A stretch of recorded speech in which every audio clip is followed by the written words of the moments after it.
लगता है अपने समाज का, वही मर्द होता है, वही मर्द होता है। जुल्मी के जमाने में जुआ खोलेगा कौन? अगर जगदेव बाबू ऐसा शेर भी नहीं बोलेगा तो बोलेगा कौन? बोलेगा कौन? जगदेव बाबू देश के महान थे, ये देश की जान थे।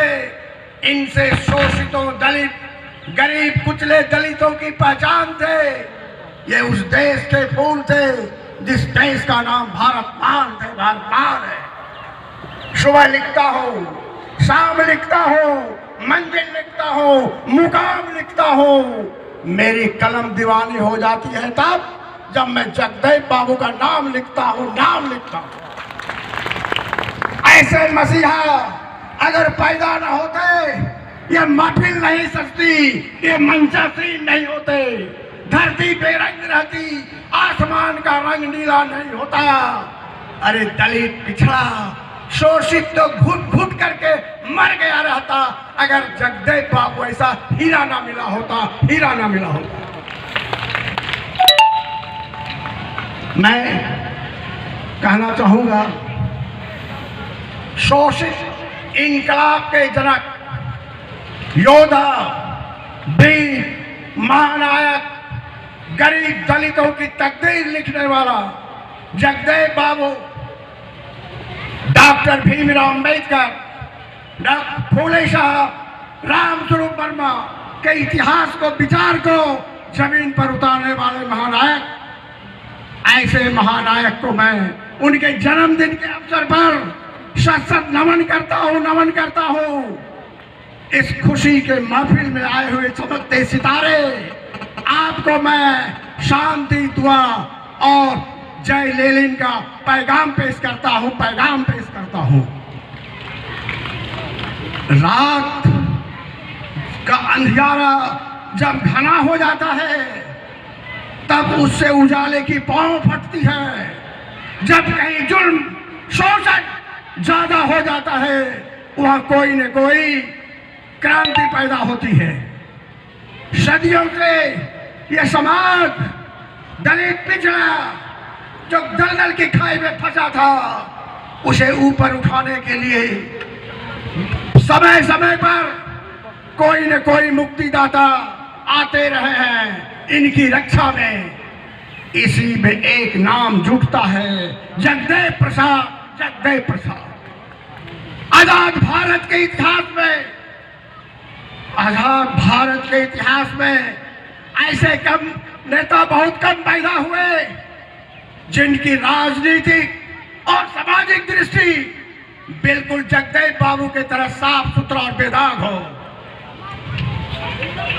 जगदेव बाबू जिसकी सोच में आत्मविश्वास की महक हो, जिसके इरादे में हौसले की उड़ान हो, जिसका जिंदगी पूरी एकदम सरल हो और गरीब, गुरुआ, दलितों को, शोषितों को ऊपर उठाने का स्वाद हो, ऐसे महानायक की पूरी जिंदगी खिलता हुआ गुलाब है, खिलता हुआ गुलाब है, मुस्कुराता हुआ गुलाब है। जगदेव बाबू जब देखे हमारा देश, हमारा हिंदुस्तान दो भागों में बटा हुआ है, दो भागों में, एक शोषित और दूसरा शोषक। एक की आबादी 90%, दूसरी की आबादी 10%। उन्होंने देखा कि 10% की हुकूमत, पूरे जल जमीन पर 10% का कब्जा है। उनके दिल में हमेशा आग जलते थे, आग ये जलता था, इस व्यवस्था को ध्वस्त करने का आग जलता था। वो जगदेव बाबू थे। शोषित, अरे शोषित कौन है? शोषित वो है जिन्हें इज्जत और रोटी की कमी है। शोषित वो है जिन्हें सामाजिक न्याय का नहीं मिला है। शोषित वो है जो सामाजिक, आर्थिक दृष्टि से पिछड़ा हुआ है, वो शोषित है। दूसरे शब्दों में कहूं, सर्वहारा, मेहनतकश मजदूर, उत्पीड़ित, दलित, ये शोषित है, शोषित है। शोषक कौन है? शोषक जो जुल्म करते हैं, जो मेरा अधिकार छीन के बैठा हुआ है, वह शोषक है। शोषक वो है जो हमारे गरीबों को, दलितों को खटिया पर बैठने नहीं दिया जाता है, वह शोषक है। शोषक वो है अगर मेरे यहाँ का घोड़े पर बैठता है तो उसके सीने में गोली मार देता है, वो शोषक है। शोषक वो है जो हमारे गरीब गुरुआ की बारात को अपने गांव के बगल से गुजरने नहीं देता है, वो शोषक है। शोषक साहब, शोषक की डिफिनेशन जो करूं, चुनाव में पैसे और ताकत, सामंती रोग दिखाकर चुनाव में अनैतिक तरीका से हासिल करते हैं, शासन प्रशासन में खा जाते हैं और हम पर जुल्म करते हैं, वो शोषक है। तो मैं कहना चाहता हूं, शोषितों के लिए लड़ना, उनकी आवाज उठाना, उनके हक के लिए मरना, यह जातिता नहीं है, यह राष्ट्रता है, यह राष्ट्रता है, यह करना हो। जगदेव बाबू ने कहा था, मेरे बाप दादाओं को बहुत हरवाही चरवाही कराया, लेकिन मैं अब इनकी राजनीतिक हरवाही करने के लिए तैयार नहीं हूं। जगदेव बाबू ने कहा था, ये देवी देवता, यंत्र मंत्र, राहु केतु, शनि, ये सब दलितों का डराने का हथियार है, डराने का हथियार।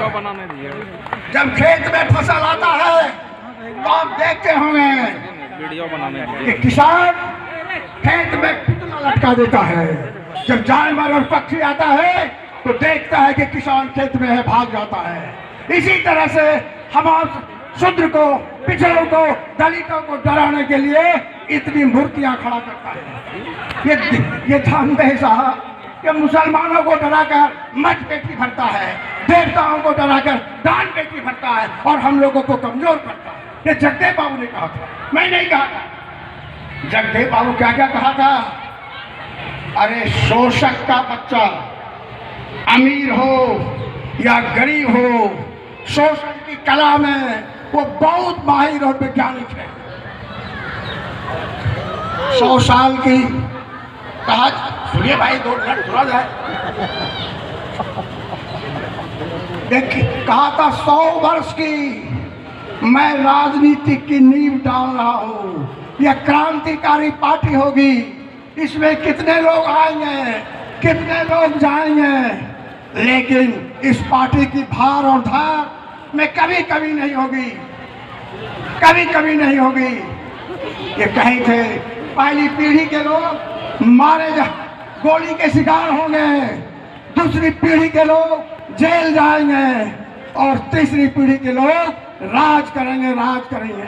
वो कहे थे, जगदेव बाबू ने कहा था, मैंने नहीं कहा था। मैं अपनी बात अभी नहीं रख रहा हूँ, मैं सिर्फ जगदेव बाबू की बात बता रहा हूँ। जगदेव बाबू ने कहा था, अगला साल के भादों में गोरकी हाथ कादो में।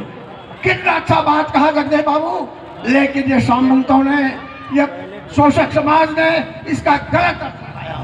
वो कहे थे, अरे भैया मैं तो रोकड़ी सोनी करता हूँ, अगर वह गोरी चमड़ी में मेरे साथ करेगा, वो अनाज के महत्व को समझेगा, दोनों बहन मिलकर काम करेंगे तो राष्ट्र और देश का विकास होगा। यह सोच था जगदेव बाबू का। जगदेव बाबू ने कहा था उसे अगली जाति, पिछली जाति की क्या पहचान? अरे वो गिट पिट करे न काम। छोटी जाति की क्या पहचान?